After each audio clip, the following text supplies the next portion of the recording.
যদি দেখা যায় তার থেকে 40 যদি আপনি বলেন, তখন তিনি নবুয়াতের ঘোষণা করেন। কিন্তু মনে রাখবেন, আহলে সুন্নাত ওয়াল জামাতের আকীদা হলো আমার নবী সবার আগে নবী ছিল।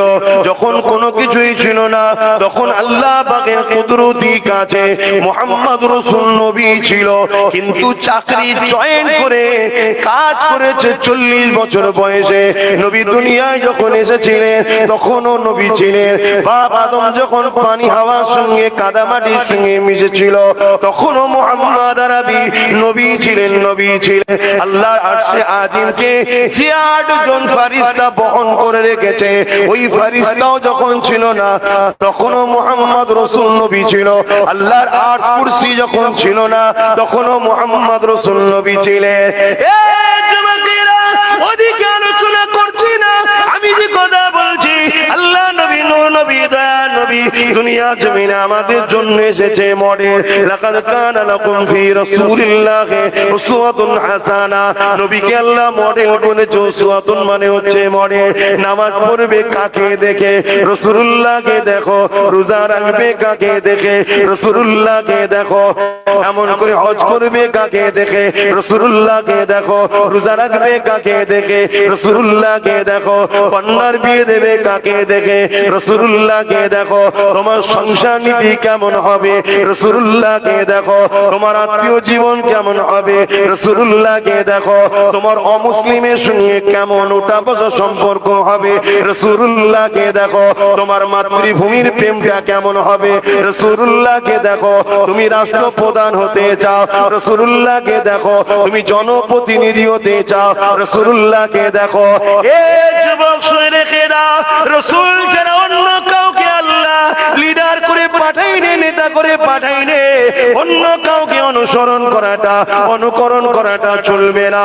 অন্য কাউকে যদি মডেল করে নাও, তাহলে তোমার দুনিয়াতে যেমন চলছো আরো বেশি চলতে হবে আগামী দিন। আর রাসূলকে যদি মডেল করো, এক মদিনাওয়ালা দোয়া পাবে, আল্লাহ খুশি হবে। তুমি বুঝতে পারবে না তোমার দ্বারা কত ভালো কাজ হয়ে যাবে। কেন আল্লাহ যাকে সাহায্য করে সে দুনিয়া আখিরাতে কামিয়াব হয়ে যায়। আরো জোরে বলুন সুবহান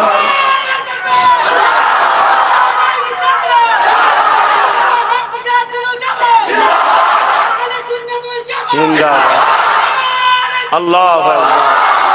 আমাদের জিন্দেগির মাকসাদ একটা করুন, রাসূলকে কিবলা বানান। অর্থাৎ কিবলা মানে আবার ঘাবড়ে যাবেন না, দিক লক্ষ্য। পীর কিবলা বলে, অনেকে ঘেবড়ে যায় যে কিবলা তো কাবা। কিবলা শব্দটা হলো দিক, লক্ষ্য, স্থান। আমার টার্গেট কাবাকে টার্গেট করে আল্লাহর ইবাদত করি, কাবাকে লক্ষ্য করে ডিসিপ্লিন বজায়ের জন্য একটা সেন্টার, আল্লাহর ইবাদত করি। ঠিক কিবলা বলতে আমার টার্গেট। তো রাসূল কি একমাত্র টার্গেট করুন। আমার মাকসাদ, আমার জিন্দেগি প্রতিটা নিঃশ্বাসে নিঃশ্বাসে চলা ফিরা, উঠা বসা, খাওয়া শোয়া সব রাসূল। অন্য কাউকে আনেন না জিন্দেগিতে, জিন্দেগিটা বরবাদ হয়ে যাবে। আজ আমাদের জিন্দেগির এই হাল কেন? বেশি না, ইতিহাস করুন, আজ থেকে 80 বছর পিছিয়ে যান। 80 বছর পিছিয়ে যান, দুনিয়া আমাদেরকে সালাম ঠুকতো, দুনিয়া আমাদের দরের কাছে এসে দাঁড়িয়ে থাকতো, আমরা দিতাম দুনিয়া নিত। আজ আমাদের অবস্থা কোথায়? বাড়িতে ভিআইপি কুকুর খেতে পাই তো আমরা থাকার মতো ঘর পাচ্ছি না। হাজারো লাখো মুসলমান আছে। কেন? আমরা রাসূল ছেড়ে দিয়েছি, আমরা রাসূল ছেড়ে দিয়েছি। তাই আমার বাপ ভাইদের বলবো, ফিরে আসেন, এখনো সময় আছে। কারণ নিঃশ্বাস তো চলছে, নিঃশ্বাস যেদিন বন্ধ হয়ে যাবে আর সময় নাই, দরজা ক্লোজ হয়ে গেছে, এখনো সময় আছে। রাসূলকে ধরুন যেভাবে সাহাবারা ধরেছে, দেখুন। মানা কাকে বলে? আল্লাহ বা কোরআন পাকের মধ্যে বললেন, কুল ইন কুনতুম তুহিব্বুনাল্লাহা ফাত্তাবিউনি ইউহিব্বুকুমুল্লাহ ওয়া ইয়াগফির লাকুম যুনুবাকুম আল্লাহু গফুরুর রহিম। বড় কাবলাম কোলাটা বলো, রাসূল আপনি বলেন, ইন কুনতুম তুহিব্বুনাল্লাহ, যারা বলে আল্লাহকে ভালোবাসি, এরা যদি সত্যবাদী হয়, ফাত্তাবিউনি, আগে যেন আপনার ইত্তেবা করে, আপনাকে মেনে নেয়, আপনাকে অনুসরণ করে। এই যুবকেরা, আপনারা, তরুণীরা, মায়েরা, শুনুন মানা।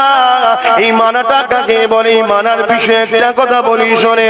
হযরত আমিরুল মুমিনিন খলিফাতুল মুসলিমিন, আর্ধেক জাহানের নেতা, আর্ধেক জাহানের শাহীনশাহ, আর্ধেক জাহানের বাদশা আমিরুল মুমিনিন হযরত ওমর ফারুক যখন সিংহাসনে বসেছে, অর্ধেক পৃথিবী চালাতে লেগেছে, রাষ্ট্র পরিচালনা করতে লেগেছে। হযরত ওমর ফারুক একদিন একটা জায়গাতে সফরে যেতেছে ঘোড়ার পিঠে, সঙ্গী কিছু লোক রয়েছে, তানারা ঘোড়ার পিঠে রয়েছে। একটা ফাঁকা জায়গাতে হযরত ওমর ফারুক মাথাটাকে ঘোড়ার পিঠে বসে হ্যাট করে নিল, এমন ভাবে হ্যাট করলো যেন কিছু লেগে যাওয়ার ব্যাপার ছিল।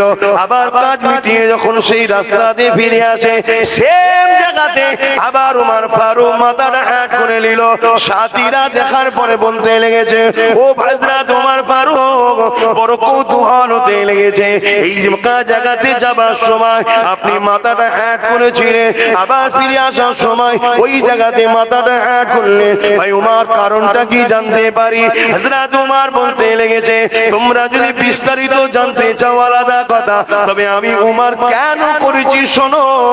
আল্লাহ নবী একদিন যেতেছেন এখানে ঘোড়ার পিঠে, এই জায়গাতে নবী পাক মাথা হ্যাট করেছিল, তাই আমিও মাথাটা হেট করে নিয়েছি। এ যুবকেরা, ভাই আমি আমার নবী পাকের সাহাবী হযরত ওমরকে সাথীরা জিজ্ঞাসা করতে লাগলো, ভাই ওমর বিস্তারিত যদি একটু বলতেন। হযরত ওমর তখন বলতে লেগেছে, ওই জায়গাতে যখন নবী সেদিন যেতেছিলেন, একটা গাছ ছিল, গাছের একটা ডাল ছিল, এই ডালটা লেগে যাবার ব্যাপার ছিল।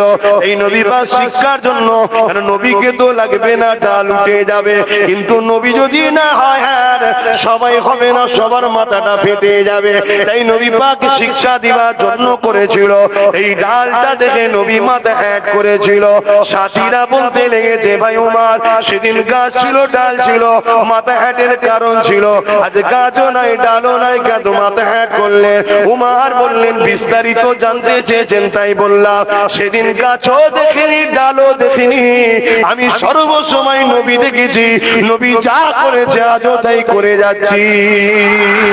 আরো জোরে বলুন সুবহান আল্লাহু আকবার। মানা একে বলে, গাছও দেখিনি সেদিন, ডালও দেখিনি, অর্থাৎ তার মানে গুরুত্ব আমি ওটা দিইনি, আমি দেখেছি বলতে এই দেখা বুঝবেন না, মাইন্ডে আনিনি, আমার রাসূল যা করবে এটা আমি করব, এটাই আমি জানি। সময়ের দিকে খেয়াল করে তাড়াহুড়ো করে সব বলছি, বুঝতে পারছেন তো নাকি? তাহলে আমাদের লক্ষ্য কি হবে? রাসূল। লক্ষ্য কি? রাসূল। আর রাসূল যখন বলেছে কুরাইশের নেতৃত্ব মানো, ইদিক উদিক করাটা আমাদের ঠিক হবে? কুরাইশ যখন এতদিন নেতৃত্ব দেয়নি আলাদা কথা, আজ যখন দিচ্ছে আমাদের সবাইকে ঝাঁপিয়ে তার সাথ দেওয়া দরকার, এটা প্রত্যেকটা মানুষের উচিত হবে। না হয় যেভাবে এতদিন ঠকছি, আগামীতে আরো ঠকতে হবে। যত দিন যাচ্ছে আস্তে আস্তে দেয়ালের দিকে ঠেকে যাচ্ছে, এখনো ঠেলার সময় আছে, কিন্তু এরপরে আর ঠেলার সময় থাকবে না, তাই একটু বুঝিয়ে যাচ্ছি। কেন? আমি দেখছি সেদিন যেমন ফেরাউন ক্ষমতার জোরে মুসা নবীর বিরোধী করেছিল, ইনসাফের বিরোধী করেছিল, ইনসানিয়াতের বিরোধী করেছিল, গরিবদেরকে লুটেছিল, অন্যায় অত্যাচারের সাম্রাজ্য তৈরি করেছিল। সেদিন যেমন আবু জেহেল, উতবা, সাইবা, আবু লাহাব ক্ষমতার জোরে, পাওয়ারের জোরে আমার নবী পাক ও সাহাবাদের উপরে জুলুম করেছিল, ইসলামের উপরে আঘাত দিয়েছিল, গরিবদের উপরে আঘাত দিয়েছিল, মানবতার উপরে আঘাত দিয়েছিল, গরিব এতিম অসহায়দেরকে হত্যা করেছিল। আজকের দিনও আমি দেখতে পাচ্ছি রিসেন্ট হতাই করে কিছু লোক রাজ ক্ষমতার জোরে আমার মসজিদের আজানকে কেস করছে, আমার কোরআনের বিরুদ্ধে কেস করছে, আমার মসজিদের আজানকে বন্ধ করছে, আমার মসজিদকে ভেঙে দিবার প্ল্যান করছে, আমার মসজিদের তাকে প্রবেশ করতে গেলে তাকে অত্যাচার করছে, তারপরে আমার আল্লাহর নামকে পায়ের গোড়ায় অপমান করছে। আমার মনে হয় লোহা না হলে লোহা কাটা যায় না।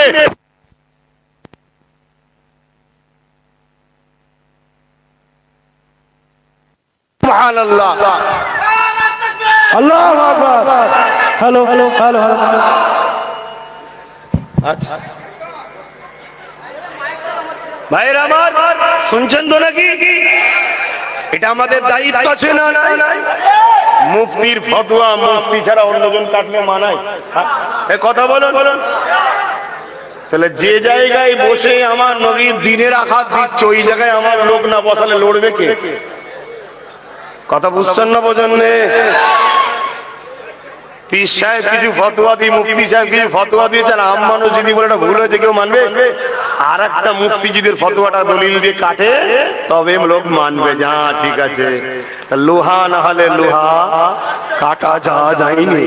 তা বাপ, আজ আমরা দুনিয়ার দিকে তাকিয়ে এটাই দেখছি, রাসূল সারা জীবন শিখালো মেয়েরা তোমরা ইজ্জত ঢেকে রাখো, ইজ্জত ঢেকে রাখো।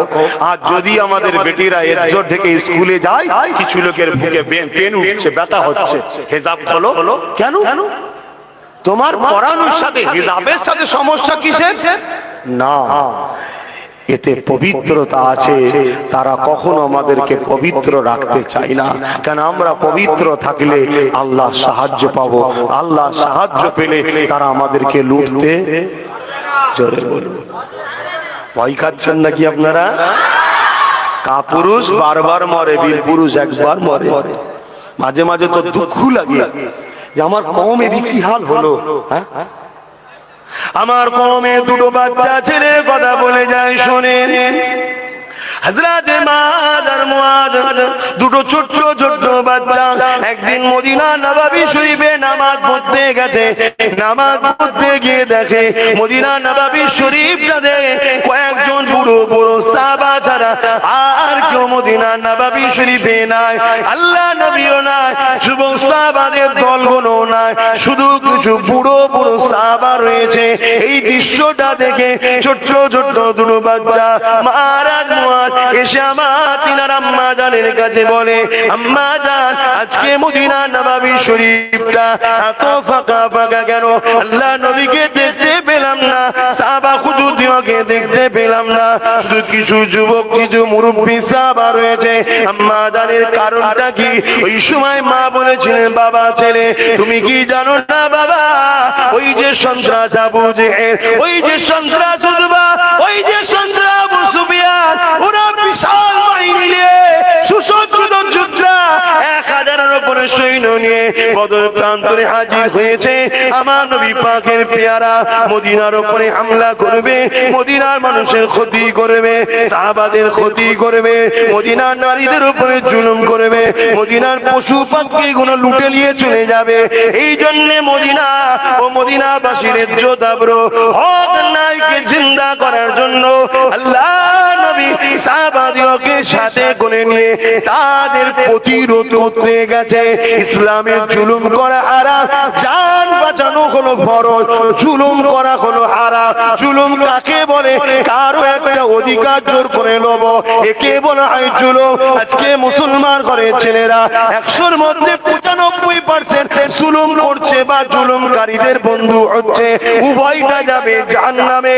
একজন আলেম হিসাবে, দ্বীনের দায়ী হিসাবে আমার বোঝানো দরকার আছে, জুলুম করা যেমন অন্যায়, আলেমকে সাথ দেওয়া তেমন অন্যায়, চুরি করা যেমন অন্যায়, চোরকে সাপোর্ট করা তেমন অন্যায়, মিথ্যা কথা বলা যেমন অন্যায়, মিথ্যাবাদকে সাপোর্ট করা তেমন অন্যায়, ধোঁকা দেওয়া যেমন অন্যায়, ধোঁকাবাদকে সাপোর্ট করা তেমন অন্যায়।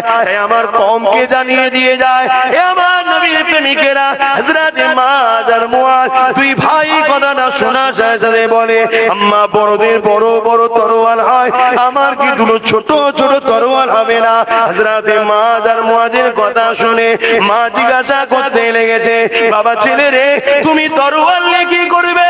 ওই বাচ্চা গুলো বলেছিল, খুজু আম্মা জান আল্লাহ নবীর দুশমন আবু জেহেলের নাম নিশানাটা মিটিয়ে দিতে চায়। আরো জোরে বলুন সুবহান আল্লাহ।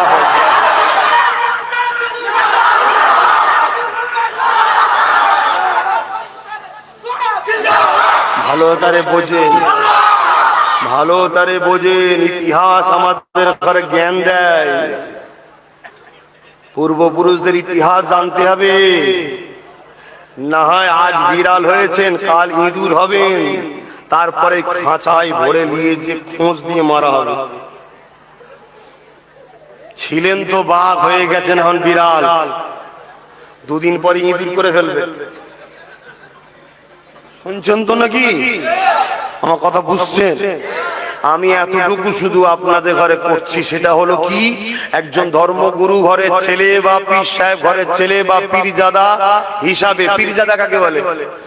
অর্থাৎ আপনার মুর্শিদের সন্তান, যিনি ফার্সিতে পীর বলে, আরবিতে মুর্শিদ বলে, বাংলায় পথ প্রদর্শক, ইংলিশে গাইডম্যান, যে আপনাকে আল্লাহ রসুল চিনায়।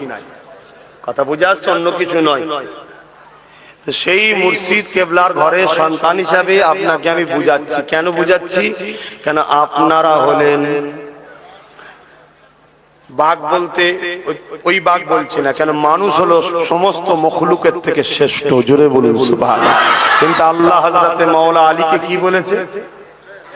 শেরে খোদা। কেন বলেছে? অর্থাৎ তার ক্ষমতা, তার থাবা বা পাঞ্জার যে তাকত, একটা মানুষকে বুঝাতে গেলে একটা জিনিসের সঙ্গে বুঝাচ্ছে। কেন? বাঘটা থাবা সবাই জানে, তার ক্ষমতাটা বিশাল, ঠিক না বেটি? এই জন্য বলা হয়। তা আমি একটা ছোট্ট উদাহরণ দিচ্ছি, শুনছেন তো সবাই? কারো ব্যথা হচ্ছে? খারাপ নিচ্ছেন? শুধুমাত্র দুটো সম্পর্কে আপনাদের সঙ্গে আমার সম্পর্ক। একটা হলো মদিনাওয়ালা, আপনাদের ভালোবাসা আজও কাঁদছে, রওজা মুবারক মানেন তো? হায়াতুন নবী তিনি বেশাক। আর একটা হলো দাদা হুজুর, আপনাদের বাপ দাদু সবাইকে নিজের সন্তান বলে মেনেছে, যে আমার বাচ্চাইরা। সেই দুই সম্পর্ক নিয়ে আপনাদেরকে বোঝাতে আসছি। আপনারা যদি বিজনেস করতে পারেন, আমার মেমোরিতে বিজনেস করার ক্ষমতা নেই মনে করছেন? একজন হাফিজে কোরআন, তার পাওয়ার কত জানেন? একটা কোথাও সৌদি আরবে যে ভাষা চলে, জান্নাতি ভাষা হলো আরবি, সেই ভাষা জের জবর নুক্তা সব যদি জেহেনে রাখতে পারে, দিলে রাখতে পারে, সে বিজনেস করতে পারে না? তাহলে মনে রাখবেন, আমরা কোরআন হাদিসের জ্ঞান যদি দিবানে রাখতে পারি, সামান্য 2 2 4 এই সামান্য অঙ্ক আমরা পারবো না ভাবছেন? হ্যাঁ। আর এমনি আমার পড়ার জীবনের ইতিহাস জানবেন, আমি অঙ্ক খুব ভালো পারতাম, শুধু ইংলিশ একটু কাঁচা ছিলাম। আর ইংলিশ কোনোদিন শিখারও শখ ছিল না, এখন বুঝছি একটু শিখলে ভালো হতো। কথা বললেন? তো সেই জায়গায় আমি যেটা বুঝাতে চাইছি, ওই দুটো সম্পর্ক আপনাদের ঘরে বাঁচাবার চেষ্টা করছি। কেন? কোনো একটা জায়গায় মনে হচ্ছে আপনারা আমরা তো একই, ঠিক না বেটি? একদিন জঙ্গলে একটা বাঘ ঘুরতে বেরিয়েছে, খুব ভালো করে মন দিয়ে শুনবেন, এতে অনেক লিভার আছে। জঙ্গলে একটা বাঘ ঘুরতে বেরিয়েছে, তা দেখছে একদল বকরি তাদের বাচ্চাদের ঘরে নিয়েও ঘুরতে বেরিয়েছে। আর ওই বাচ্চাদের মধ্যে একটা বাঘের বাচ্চা আছে, একটা বাঘের বাচ্চা আছে। সেই ছাগল বাচ্চাগুলো সবাই মিলে বাঘের বাচ্চাটাকে গুঁতো হচ্ছে, আর বাঘের বাচ্চাটা শুধু ছুটে ছুটে পালাচ্ছে। বাঘটা দেখি খুব দুঃখ পেয়ে গেল, হাই রে আমার জাতের কি হাল। আমরা একটা হুঙ্কার মারলে পুরো জঙ্গলে ছাগল, ছাগলের ধাড়ি বাচ্চা সব পালায়, ওর আজকে এই হাল কেন? তো আর সহ্য করতে পারে না, বড় ধাড়ি বাঘটা এক হুঙ্কার মেরেছে। যেই মেরেছে কি হবে এবারে? সব ছাগল তার বাচ্চাটা ছুটছে, তো এই বাঘের বাচ্চাটাও ছুটছে। তখনই বুঝতে পেরে গেছে ওর অস্তিত্ব জানেন ও কে। তাই ছুটে গিয়ে বেড দিয়েছে, তুই যাচ্ছিস কোথা? তুই তো দলের নয়, দাঁড়া। শোনো হেসুনি, বিরাট শিক্ষার ব্যাপার আছে, বাচ্চাগুলো শোনো, সব লাইফ বরবাদ। একটু একটু ছেলের হাতে মোবাইল দেখেন না, ওদের থেকে ভারী কি হবে দশা। হ্যাঁ হাসুনি, আমরা আমাদের পরের প্রজন্মকে ধ্বংস আমরা নিজে হাতে করছি। কেন একে থেকে গাল দিচ্ছেন? নিজেদের কর্মের ফল নিজেরাই ভোগ করছি আমরা। তো দাঁড় করিয়ে চিন্তা করছে কি করে বোঝানো যায় তুই কে। তোকে বলছে চ নদীতে চ, আগে পানি খাবি। ও জীবনে পানি খাওয়া অভ্যেস কাতে? বলুন বলুন। পাত্রে। ছাগল কাতে পানি খায়? সে যখন মানুষ করছে বাঘ বাচ্চাটাকে পাত্র কোথায়? পাত্রে পানি খায়। তোকে লিজেছে নদী, ও নদীর নাম শোনা যাবে? মেরেছে হুঙ্কার, আবার চ। ভয়ে ভয়ে ভয়ে ভয়ে ভয়ে ভয়ে গেছে। পানিতে যেই মুখ দিয়েছে, এবার কি হবে ভাই? নিজের চেহারা দেখেছে, দেখে বলছে যে আমাকে এত ডাঁটছে তার আর আমার চেহারার মধ্যে তো মিল আছে, আমি ওর থেকে সামান্য হাইটে কম হতে পারি, কিন্তু আমরা তো একই মনে হচ্ছে। ওর হুঙ্কারে সব পালানো, আমাকে এত গুঁতোচ্ছিল, ও শুধু ভাবছিল কবে আমার সিং বেরোবে তোকে গুঁতবো, এই সারা জীবন বেরোবে। তখন বাঘ উঠে বলছে, শোন তুই আমার জাতের, তুই রাজা হস, তুই আজকে এই হয়ে গেলি। আজকে আমরা সামান্য ভিক্ষার জন্য কোথা থেকে কোথায় নামছি।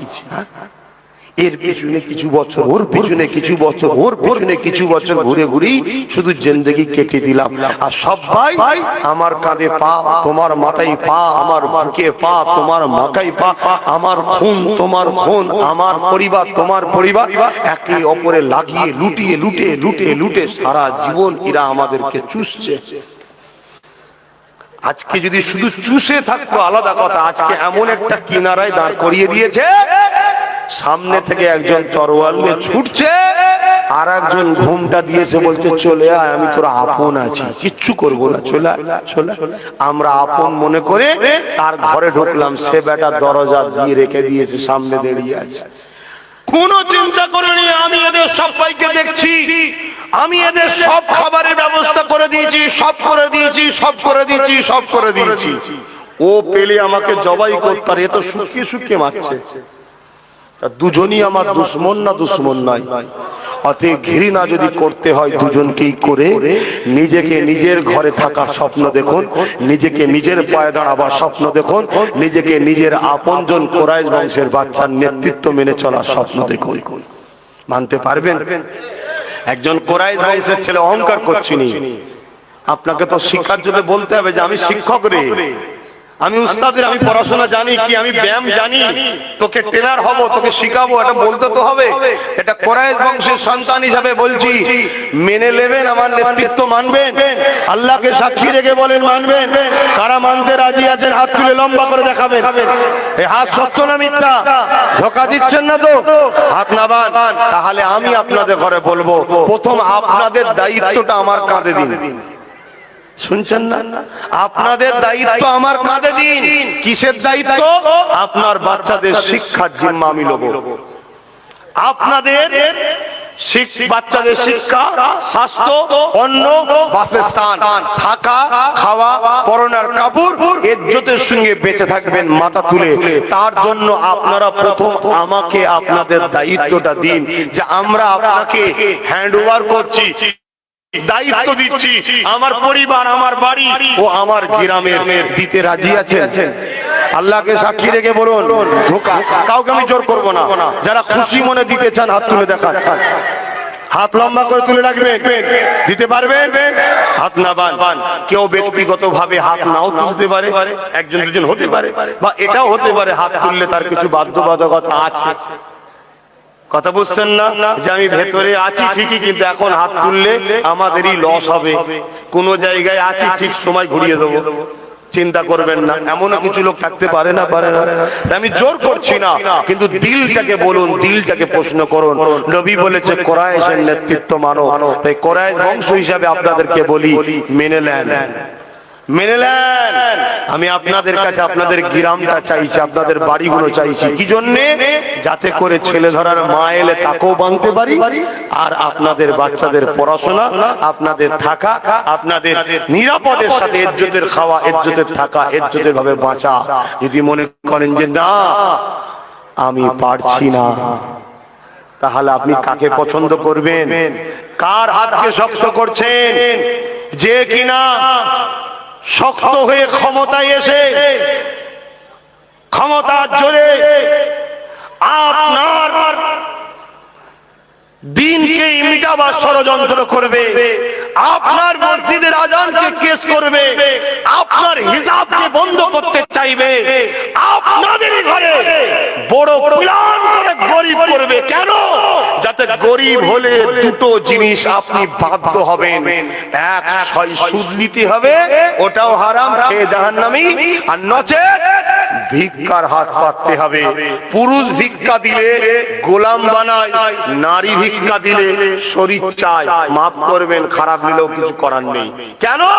ভারতের ডাটা বলছে 100টা মহিলা যদি নোংরা জায়গায় থাকে তার মধ্যে 70টা হলো মুসলিম পরিবার থেকে উঠে এসেছে। লজ্জা থাকা দরকার আমাদের। অথচ পার বছরে আমাদের ব্যক্তিগত টাকার অঙ্ক হলো 22,000 কোটি টাকা। আমরা ভিখারি কেন? আমরা ভিখারি একটাই কারণে, আমরা পরের বাপকে বাপ বলে বেড়াই।